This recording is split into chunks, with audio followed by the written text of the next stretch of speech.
So I think that's something probably that we have to be concerned about. But number 5, over long periods of time, 10, 15, 20, 30 years, the most powerful force is man's ability to adapt and invent.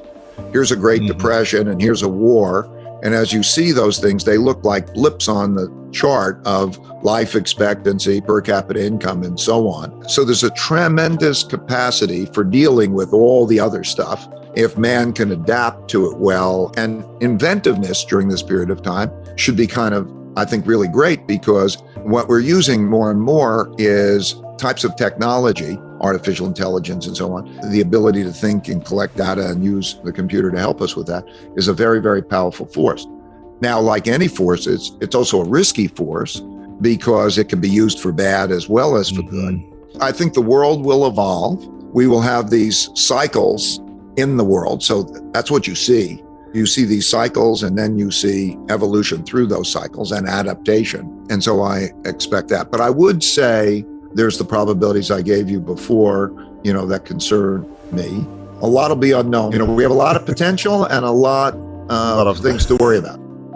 I think we're in an era of that money as we know it, which is a fiat money, is being devalued, and it's going to change. The dollar's role is going to change, and that alternatives are going to compete with that.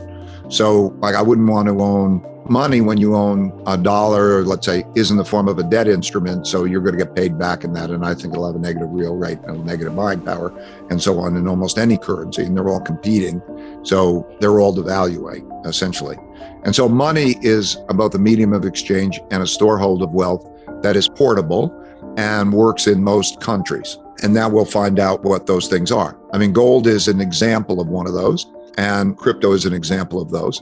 Maybe NFTs are, and who knows? I think we're in a kind of a who knows kind of phase. New things come along, and I think they'll compete. People will start to think about, how do I have a portfolio of those things that are widely accepted, that I can and that maintain buying power? There's challenges to that. Like when you have a lot of volatility in it, it means that, oh my God, my owning it is more risky than my not owning it.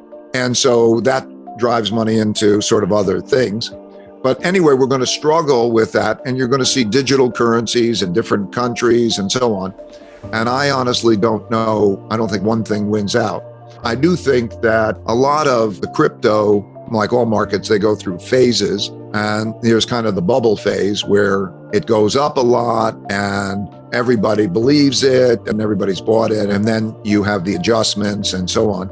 I think there's too much emphasis in it because the total value, of Bitcoin or even the cryptocurrency is comparable to the value of Microsoft. One has to think, when one thinks of assets, I would rather think about the whole array of assets than to think about, is it going to be that crypto Bitcoin one? Yes. I think people can be too concentrated on that. And I think that could be dangerous. Diversification is my key.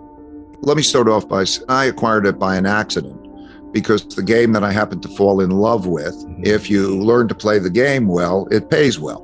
Well, I think that's true with a lot of people who are coming up with ideas and building businesses and so on. They got excited about it, it works well, and then it pays well. To me, it's a serious mistake thinking that success is measured in such things because money has no intrinsic value. Okay, what does money get you and what do you need? Now, what I want is freedom and the ability to be creative and do that's what I want. And money helps me get that. It helps me help other people. It helps me have the impact.